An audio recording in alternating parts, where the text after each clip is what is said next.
आप देख रहे हैं यंग बाइट्स, मैं हूं आपके साथ पूजा ठाकुर और आज के हमारे आइडियाज़ एक्सचेंज के प्रोग्राम में मैं आपको मिलवाने जा रही हूं पीपल्स हट फाउंडेशन के डायरेक्टर रोहित कोयल से। और आपको मैं बता दूं एक यंग सोशल एक्टिविस्ट भी ये हैं। सबसे पहले आपका बहुत बहुत स्वागत है हमारे यंग बाइट्स में। Thank you ma'am, thank you जी। जिस तरह से आपकी बात की जाए, आपकी फाउंडेशन की बात की जाए, तो क्या एक मकसद रहा इसका गठन करने का और सबसे पहले किन किन मुद्दों को लेकर जो है इसका गठन किया गया? पहले तो यंग बाइट्स का मैं शुक्रिया अदा करता हूं कि आप लोगों ने इस काबिल समझा कि मुझे इस प्रोग्राम में बुलाया जाए।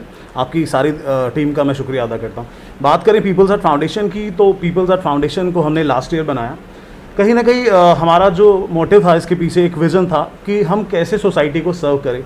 एक बैनर होना बहुत ज़्यादा ज़रूरी है। मैं अगर पर्सनल अपनी जर्नी की बात करूं तो पिछले 10 साल से मैं सोशल सेक्टर में काम कर रहा हूं, तो कोशिश ये थी कि ज़्यादा लोगों तक पहुंचा जाए, अपने लोगों के लिए काम किया जाए। तो इसी वजह से हमने जो है इसको एक विज़न के साथ एक मिशन बनाते हुए कि हम किस तरीके से लोगों को सर्व करें। तो 3 डोमेन्स में हमने परमिशन मिली। जैसे मैं पीपल्स हट फाउंडेशन की बात करूँ, एक सेक्शन 8 कंपनी है, ministry of corporate affairs, government of India की रजिस्ट्रेशन मिलने के बाद ही हमने जो है अपने ऑपरेशन जो है जम्मू कश्मीर में शुरू किए।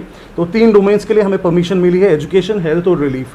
तो इसी के इर्द गिर्द अगर हम बात करें तो 8 प्रोग्राम्स हैं जिनमें हम काम करते हैं और कहीं ना कहीं कोशिश करते हैं कि हर उस ज़रूरतमंद तक पहुंचा जाए। जी। एजुकेशन को लेकर सरकार भी कहीं ना कहीं काम कर रही है, लेकिन उनके साथ आप कहीं ना कहीं एक हाथ बढ़ा रहे हैं उनका। तो क्या कहना चाहेंगे, किस तरह से एजुकेशन पे आपने अभी तक काम किया है और कितने लोगों को सहायता पहुंचाई है? देखिए, अगर हम एजुकेशन डोमेन की बात करें, एक बहुत बड़ा डोमेन है। काफ़ी एनजीओज़, काफ़ी ऐसी सोशल ऑर्गेनाइजेशंस हैं जो उस डोमेन में काम कर रही है। सरकार की अगर हम बात करें, एनसीएफ में जो दोबारा से रिवाइव किया गया, उसकी गाइडलाइंस, जो जितने भी प्रोटोकॉल्स हैं, जो भी सारे ऑब्जेक्टिव्स हैं, उनको रीफ्रेम किया गया। उसके बाद कहीं ना कहीं बच्चों पे बर्डन जो है थोड़ा कम हुआ है। तो हमने भी कहीं ना कहीं कोशिश की है उसकी डॉक्यूमेंटेशन में गवर्नमेंट की मदद की जाए, गाइडलाइंस जितनी बनी उसमें कॉन्ट्रीब्यूट किया जाए। इसके अलावा भी हमारे जो, अगर हम बात करें एजुकेशन की, हमारे प्रोग्राम चलते हैं, करियर काउंसलिंग प्रोग्राम, जहां हम कोशिश करते हैं कि बच्चों तक जो है सही गाइडेंस, क्योंकि देखिए हमारे भी अगर हम बात करें, स्टार्टिंग से चैलेंज ये रहता है कि बच्चे को पता ही नहीं होता उसे करना क्या। तो हमारे प्रोग्राम के जरिए, करियर काउंसलिंग प्रोग्राम के जरिए हम ये कोशिश करते हैं कि कहीं ना कहीं बच्चे को काउंसिल किया जाए। हम टीचर्स ट्रेनिंग भी करवाते हैं रूरल एरियाज में जाके। अगर हम बात करें टीचर्स को, गवर्नमेंट टीचर्स की हैंड होल्डिंग बहुत ज़्यादा ज़रूरी है। रिवार्ड एंड रिकग्निशन बहुत इंपॉर्टेंट रोल प्ले करता है। तो कहीं ना कहीं कोशिश करते हैं कि हम भी इस मेन स्ट्रीम के साथ जुड़कर एक पैरेलली एक सिस्टम ना क्रिएट करके, जो ऑलरेडी एग्जिस्टिंग सिस्टम है उसके साथ अपना कोऑर्डिनेशन करके चीज़ों को, प्रोसेसेस को और बेहतर बनाएं। अच्छा काम कर रहे हैं आप, बच्चों को एजुकेट कर रहे हैं। उसके अलावा जो बच्चे बेगिंग करते हैं उनमें शिक्षा के लिए उनकी इम्पोर्टेंस बताना किस तरह से आपके लिए चैलेंजिंग रहता है और कितना आपने उस पर काम किया है? देखिए, हम कहीं ना कहीं ये कोशिश करते हैं कि ऑलरेडी जो एग्जिस्टिंग एनजीओज हैं, क्योंकि हमारा डोमेन एज ए एजुकेशन हम बात करें, हमारे 3 प्रोग्राम्स हैं जिनमें हम काम करते हैं। जैसे आपने बैगिंग की बात की, बहुत बड़ा चैलेंज है हमारी सोसाइटी के लिए कि चाइल्ड बेगर्स। देखिए, इसके अलावा भी अगर हम बात करें, जो बच्चे हैं, आपने अक्सर देखा होगा छोटे मोटे काम करते हैं, आपको अक्सर रोड साइड ढाबास पे जो है वो मिल जाते हैं।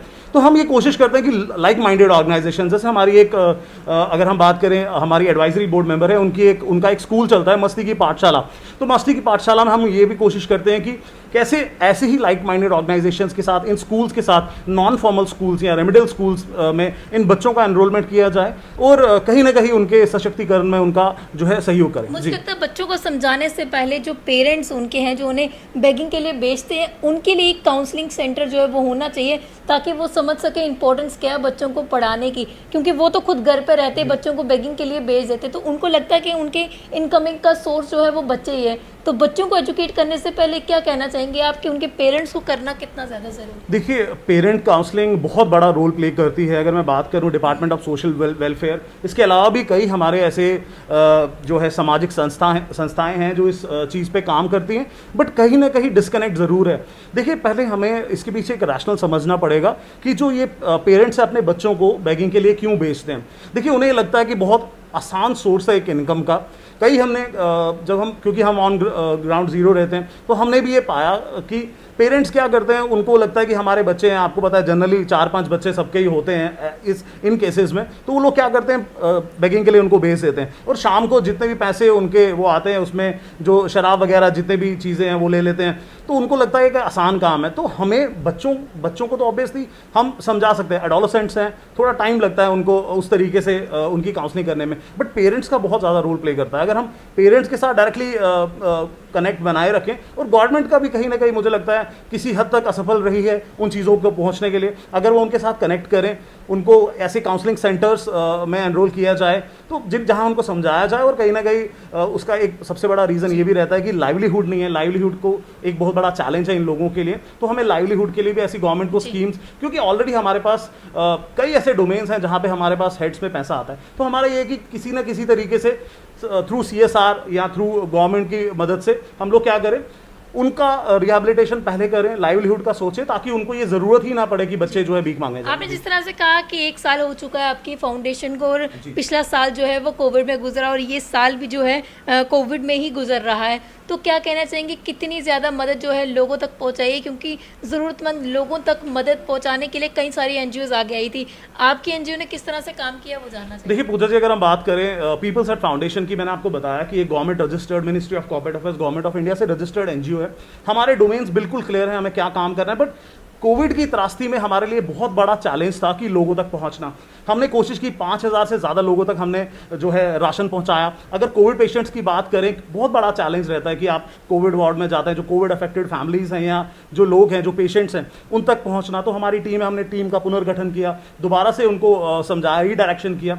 रीडायरेक्शन करने के बाद हमने ये बताया कि किस तरीके से मेडिसिन उनको पहुँचाई जाते हैं, तो मेडिसिन के द्वारा हमने उनकी मदद की। ऑक्सीजन कंसनट्रेटर्स, हमारा एक ग्रुप चलता है जहाँ पे हमारे मेंबर्स भी जुड़े, #SOSJ के, तो उसमें गवर्नमेंट के लोग भी थे, कई ऐसे जो पब्लिक फिगर्स थे वो उसमें थे। तो हमने कोशिश की कि लोगों तक मेडिसिन पहुंचाया जाए, एम्बुलेंस की जो है सेवा लोगों को दी जाए, ऑक्सीजन कंसनट्रेटर्स की मदद की, राशन की जो है मदद की। और कॉन्टीन्यूसली 2 महीने से ज़्यादा हमें हो चुके हैं जहाँ हम कोविड अफेक्टेड फैमिलीज़ को, जो लोग खाना नहीं बना सकते हैं घर में, उन तक हम पहुँच रहे हैं और जो उनके मील्स हैं उनको दे रहे हैं। Time to time blood donation camp भी आपके द्वारा जो है लगाया जाता है, क्योंकि हॉस्पिटल्स में ब्लड की काफ़ी ज़्यादा कमी रहती है, तो एक अच्छा इनिशिएटिव जो लेते हैं, किस तरह से टीम्स आपके साथ जुड़ती है और कब से आप इस कैंप को आगे चला रहे हैं? देखिए अगर मैं पर्सनली अपने इंडिविजुअल लेवल की बात करूं तो 7 से 8 ऑर्गेनाइजेशंस हैं जिनके साथ मैं पर्सनली जुड़ा हूं।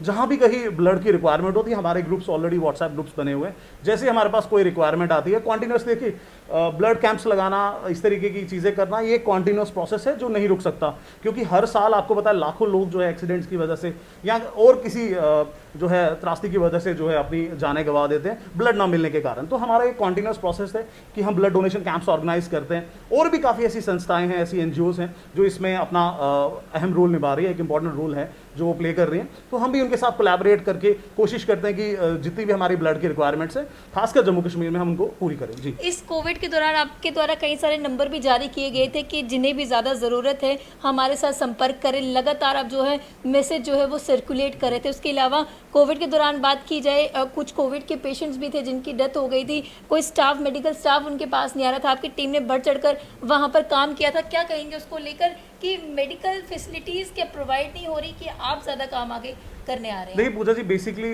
बात क्या है, गवर्नमेंट के पास भी इतने ज़्यादा रिसोर्सेज हैं नहीं। अगर हम अपने इंफ्रास्ट्रक्चर, हेल्थ इंफ्रास्ट्रक्चर की बात करें, अभी उसका सशक्तिकरण होना बहुत ज़्यादा ज़रूरी है। हम उस स्टेज में नहीं हैं कि हम सब लोगों को कैटर कर सकें। तो हमारी जैसी जितनी भी NGOs हैं, जो यहाँ जो इंडिविजुअल लोग हैं जो जुड़ते हैं और कहीं ना कहीं कोशिश करते हैं कि समाज के लिए अपना रोल, जो अपना उनका अहम रोल है, इंपॉर्टेंट रोल है, वो प्ले करें। तो हमने भी कहीं अपनी तरफ से एटलीस्ट हमने ये कोशिश की कि लोगों तक जो है उनको मेडिकल उपचार की वजह से ना कोई मरे, एम्बुलेंस की वजह से ना कोई ना मरे। ऑक्सीजन कंसनट्रेटर्स आपको पता है बहुत कॉस्टली था, ऑक्सीजन सिलेंडर्स, हमने इवन अपना एक प्रोग्राम चलाया जिसमें हमने संजीवनी मेडिकल किट्स, उसमें हमने लोगों में मेडिसिन बांटी। 150 से ज़्यादा भी रिसेंटली हमने कुछ आश्रम जम्मू में, आपने भी देखा होगा, कुछ आश्रम जम्मू में 150 मेडिकल संजीवनी मेडिकल किट्स डिस्ट्रीब्यूट की। इसके अलावा भी एक कॉन्टिन्यूस प्रोसेस है जिसमें हमने मदद की लोगों ने। यहाँ तक आपको मैं बताऊँ, ये कोविड की जो कोविड का पैंडेमिक रहा, इसमें कई चीज़ें हमें जो है वो सीखने को मिली। लोगों ने अपने, अगर हम बात करें, हमने ऐसी लास्ट राइट्स में भी परफॉर्म किया कि जनरली मतलब जैसे रिलेटिव्स हैं उन्होंने बॉडी लेने से मना कर दिया, कोई था नहीं घर में जो वो लास्ट राइट परफॉर्म करे, तो हमारी टीम ने, आपने देखा होगा उसको कई मीडिया चैनल्स ने भी कवर किया, न्यूज़ पोर्टल्स ने भी कवर किया, जहाँ पे हमारी टीम ने जो है पीपीई किट्स लगाकर खुद लास्ट राइट्स परफॉर्म कराएं। तो मानव के लिए देखिए, जनरली अगर हम बात करें किसी भी ऑर्गेनाइजेशन की या किसी भी तरीके से, तो प्रॉफिट देखा जाता है। तो जब भी फिलैंथ्रोपी हम करते हैं, सोशल वर्क करते हैं, तो वो दिल से, जनरली दिमाग से नहीं, दिल से। पेशेंट की डेड बॉडी उठाने के लिए जहाँ पे एक पेरेंट्स डर रहे हैं या फैमिली मेंबर्स डर रहे हैं, वहीं पर आपकी टीम जिस तरह से काम करी, क्या डर नहीं रहता कभी कि क्या हमें भी कोरोना हो जाए तो क्या? देखिए, जैसे मैंने आपको बताया कि कोई भी ऐसा काम बंदा करता है, वो सोचता है कि मेरा उसमें नफ़ा हो रहा है या नुकसान हो रहा है, मेरा प्रॉफिट हो रहा है या लॉस हो रहा है। फिलैंथ्रोपी, सोशल वर्क जब भी किया जाता है वो हमेशा दिल से किया जाता है, दिमाग से नहीं। अगर हम दिमाग से सोचने लगे तो हम कुछ नहीं कर पाएंगे। तो डेफिनेटली डर तो सबको लगता है, कहा जाता है डर के आगे जीत है, बट डर तो सबको लगता है। बट जो बेसिक प्रिकॉशन, जो SOPs मिनिस्ट्री ऑफ हेल्थ की तरफ से गाइडलाइंस दी जाती हैं, उनको फॉलो करते हुए हम कोशिश ये करते हैं कि लोगों तक मदद करें। हम जब शाम को घर जाए, हमें ये ना लगे कि हम उस इंसान की मदद नहीं कर पाए जिसकी हमें ज़रूरत थी। जी, एजुकेशन के अलावा आपने जिस तरह से बताया, हमारे जो टोटल 3 मिशन एजुकेशन पे काम करते हैं, जो 2 मिशन उस पर किस तरह से आपने काम किया और कितना सक्सेसफुल हो रहा है? देखिए, मैं बात करूं अगर पीपल्स एट फाउंडेशन की, तो 3 डोमेन्स में हम लोग काम करते हैं, एजुकेशन, हेल्थ और रिलीफ। अगर एजुकेशन की बात करें तो मैंने ऑलरेडी आपको बता दिया कि किस तरीके से, जी। और हेल्थ में अगर हम बात करें, हम मोबाइल हेल्थ क्लिनिक, हमारा एक प्रोग्राम चलता है मोबाइल हेल्थ क्लिनिक प्रोग्राम, जहां हम रूरल एरियाज़ में जाके कोशिश ये करते हैं। देखिए, हम सिटी में रहते हैं, तो हमारे पास ऐसी सुख सुविधाएं हैं, हॉस्पिटल्स पास में हैं, प्राइमरी हेल्थ सेंटर्स हैं, प्राइवेट डॉक्टर्स हैं जो प्रैक्टिस कर रहे हैं, हमारे पास जो मेडिकल फैसिलिटीज़ है उनका एक्सेस है। बट जब हम रूरल एरियाज़ की बात करें, फार फ्लंग एरियाज़ की बात करें, कहीं ना कहीं दिक्कतें रहती हैं। तो हम ये करते हैं, मोबाइल हेल्थ क्लिनिक प्रोग्राम की वजह से हमारा पैरामेडिक स्टाफ को साथ लेकर, डॉक्टर्स को साथ लेकर मेडिकल कैंप्स ऑर्गेनाइज करते हैं और कोशिश करते हैं कि मेडिकल जो है दवाइयाँ वगैरह जो उनको चाहिए वो भी हम डिस्ट्रीब्यूट करें। और अगर जी, कई सारी ड्राइव जो है आप चला रहे हैं, रिलीफ पे भी आपने काम किया, एजुकेशन पे भी किया, हेल्थ पे भी किया है, तो कई सारे ऐसे लोग भी हैं जो ज़रूरतमंद होते हैं, जिनको ज़रूरत होती है, लेकिन उसके अलावा वो भी लोग होते हैं जो जिन्हें ज़रूरत नहीं होती। किस तरह से आप पता लगवा पाते हैं कि भाई इन्हें सच में ज़रूरत है यानी, या ऐसे ही लोगों की मदद कर? देखिए, हमने जैसे मैंने आपको बताया कि रिलीफ हमारा एक डोमेन है, तो हमने कोविड के टाइम पे ये कोशिश की कि वेरिफिकेशन, थ्रू प्रॉपर वेरिफिकेशन जो है एड सही बंदे तक पहुंचे। जैसे हमने अन्नपूर्णा फूड किट्स, हमने 5000 से ज़्यादा अन्नपूर्णा फूड किट्स डिस्ट्रीब्यूट की, ड्राई राशन। तो उसमें हम जो है, हम पहले, हमारी टीम है प्रॉपर, तो उसको हम वेरीफाई करते हैं। उसके मोहल्ले में जाके अगर हम डिस्ट्रीब्यूट करने जा रहे हैं, एक बार हम क्रॉस चेक कर लेते हैं क्या उसको सही में ज़रूरत है, क्या हमारी ये किट उस बंदे तक पहुंच रही है जिसको इसकी ज़रूरत है।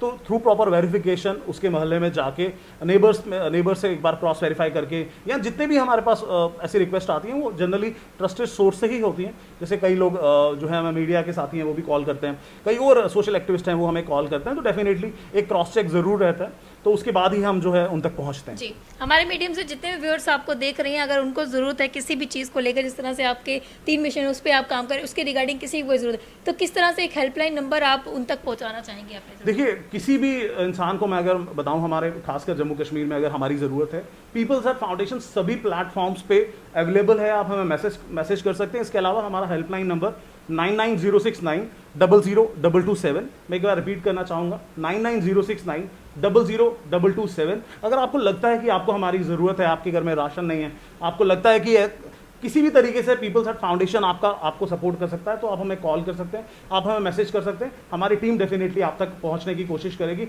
और जाते ही जाते मैं पूजा जी आपको ये बताना चाहूँगा, अगर आपके फैमिली में ऐसा खुदा ना खास्ता कोई ऐसी त्रासदी हो चुकी है, लास्ट राइट्स परफॉर्म करने के लिए भी जो है आपको सपोर्ट चाहिए, तो डेफिनेटली आप हमारे किसी भी सोशल मीडिया प्लेटफॉर्म्स पे साथ में हमारे हेल्पलाइन नंबर पे कॉल कर सकते हैं। डेफिनेटली हम आप तक पहुंचेंगे। बहुत बहुत धन्यवाद हमारे साथ जुड़ने की। तो जाते जाते हमारे व्यूअर्स के लिए क्या एक मैसेज आपकी तरफ से?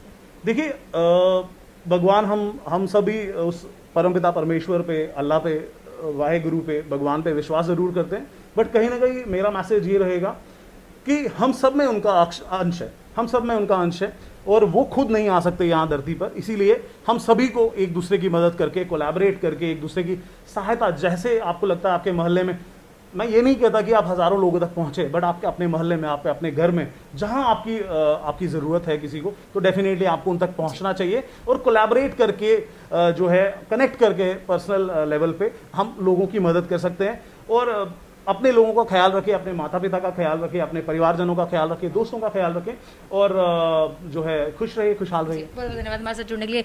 तो आज के हमारे आइडियाज़ एक्सचेंज के प्रोग्राम में हमारे साथ जुड़े थे पीपल्स हट फाउंडेशन के डायरेक्टर रोहित कोल। साफ तौर से उन्होंने काफ़ी अच्छा मैसेज दिया हमें कि मिलजुल कर लोगों की मदद करनी चाहिए। इसके साथ साथ उन्होंने हेल्पलाइन नंबर भी दिया, किसी को भी अगर ज़रूरत है, जितने भी ज़रूरतमंद लोग हैं इनसे संपर्क कर सकते हैं और इनकी मदद ले सकते हैं। अगले अपडेट लेकर फिर मैं हाजिर होंगे और अगले हफ्ते नई शख्सियत से आपको रूबरू करवाऊंगी। तब तक के लिए आप देखते रहिए यंग बाइट्स। वीडियो जर्नलिस्ट अभिषेक बड़ू के साथ मैं पूजा ठाकुर, यंग बाइट्स जम्मू।